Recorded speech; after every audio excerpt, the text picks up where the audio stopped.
Assalamualaikum warahmatullahi wabarakatuh. Jumpa lagi di Saung Kripto. Apa kabar kalian semua? Semoga dalam keadaan sehat walafiat dan senantiasa diberikan rezeki yang berlimpah, dan yang pastinya kalian sudah profit konsisten.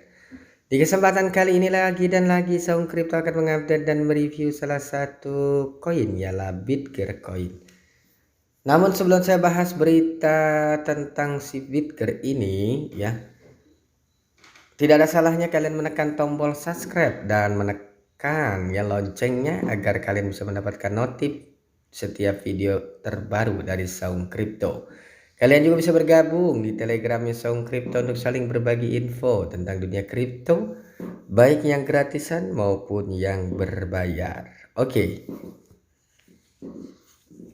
Selalu saya ingatkan ya, riset kembali apa yang kami sampaikan, dan yang pastinya disclaimer on and beyond ya. Karena pengendali keuangan itu ada di tangan kalian, bukan di tangan kami. Karena bermain dunia kripto bisa untung ribuan persen, bahkan bisa rugi ribuan persen. Ya, jadi kalian harus kenali dulu resiko dari bermain dunia kripto ini. Baik, Bitger ya. Bitger kemarin tanggal 1 baru saja melakukan pembakaran. Namun pembakaran tersebut lebih rendah ya dibanding dengan di bulan Februari. Namun di balik itu semua ada alasan tertentu ya, membuat ungkapan seorang developer dari si Bitger ini, di si Get Sanem ini, mereka ada ungkapkan kenapa di bulan April ini lebih rendah pembakarannya, nilainya tidak lebih besar dari bulan Februari. Dan juga dia baru saja listing di Taiwan, ialah di Bitfinex ya. Ya, terus merangkak ya untuk memperbaiki dan memperkenalkan project dari si Bitger ini di exchange Taiwan.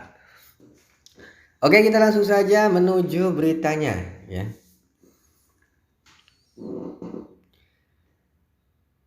Ini 2 hari yang lalu ya. Kybrise yang didukung Bitger meluncurkan situs web EV mereka dengan ya informasi model mobil elektronik pertamanya pada 3 April. Kami senang bisa membedakan diri dari proyek kripto lainnya dan menjadi perusahaan yang nyata. Jadi tentang proyek mobil elektronik ya. Ya, jadi memang dia ingin tampil beda ya, tampil beda dengan kripto yang lainnya. Ya, secara garis besar proyeknya menurut saya masih sangat worth it ya. Walaupun memang ya paling ya sekedar foodernya ini yang memang luar biasa ya.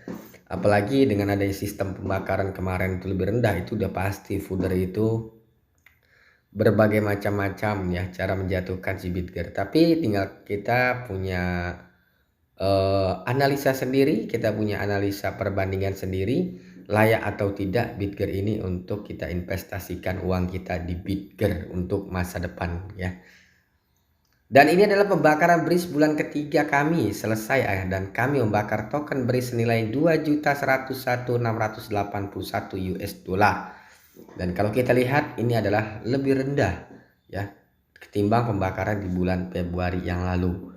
Namun di balik ini semua ternyata ada alasan yang kuat ya dari pengembang. Ya menurut saya ini sangat masuk akal ya, sangat masuk akal karena ya hampir semua kalangan trader akan membaca seperti ini ya.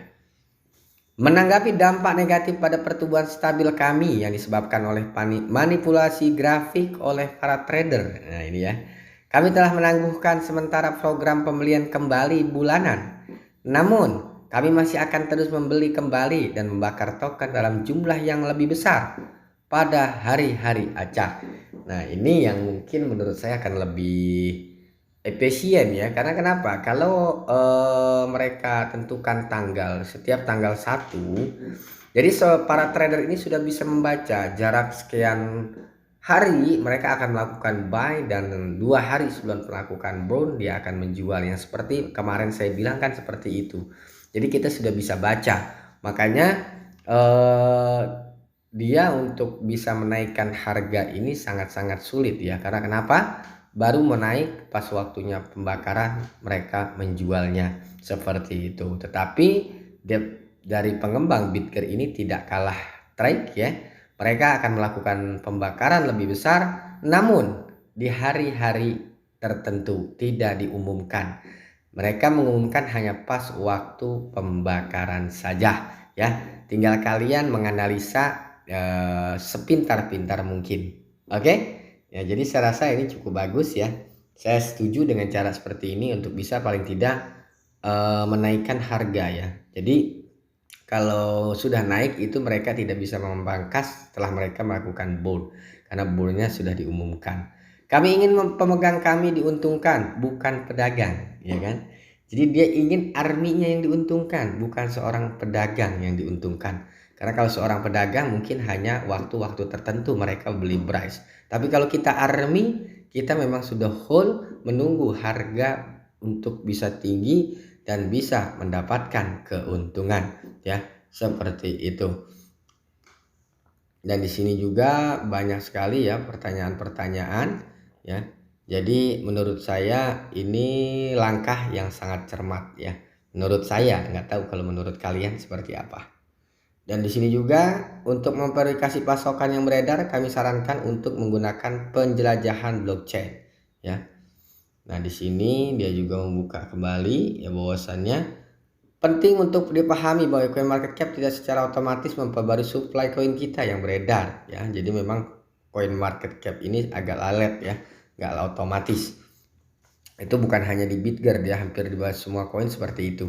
Kami telah memperbaharui informasi pasokan yang beredar di pihak kami dan sekarang tergantung pada tim coin market cap untuk memperbaruinya di platform mereka ya. Ya, bukan hal yang baru sih ya. Pengumuman kemitraan dan pembaruan lainnya mungkin atau mungkin tidak menyebabkan kenaikan harga karena tergantung pada berbagai faktor seperti kondisi pasar, minat pengguna, dan momentum pasar kripto. Ya, jadi memang tidak bisa buat patokan ya dia berpartnership langsung harga naik, tidak juga ya, tidak semua ya. Jadi jangan kalian selalu mengegas setiap dia harus ini harus naik, nggak bisa juga ya. Sebelum menjawab pertanyaan terkait harga, kami mendorong Anda untuk memahami bagaimana pasar mata uang kripto berfungsi. Ya benar sih ya, setuju saya. Penting untuk diperhatikan bahwa kami tidak memiliki kendali atas harga dan kami hanya memenuhi komitmen yang disebutkan dalam peta jalan proyek kami. Ya benar, dia tidak punya hak untuk mengendalikan harga di market itu, dia nggak punya hak karena di situ tergantung dari sistem pembelian dan penjualan yang ada di market-market tertentu ya. Dia hanya fokus untuk menjalankan project mereka ya di peta jalan mereka gitu. Ya salah juga kalau kalian menekan harus dari tim yang mengembangkan ya. Terlihat bahwa sebagian besar pertanyaan yang kami terima kemarin terkait dengan kenaikan harga.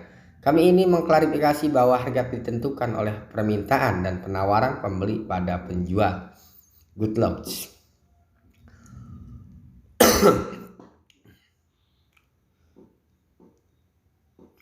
Bersiaplah pembakaran bulanan ketiga. Oh ini ya sudah ya. Jadi sudah. Nah, jadi secara garis besarnya ya dia sudah listing di Taiwan, di Bitfinex ya. Dan di bulan April ini juga dia akan listing di Digifinex ya. Ini dia akan listing juga di Digifinex itu pada tanggal berapa? 4 April ya. Pada tanggal 4 April dia juga akan listing di Digifinex ya. Seperti itu. Ya kalau saya pribadi sih saya ya.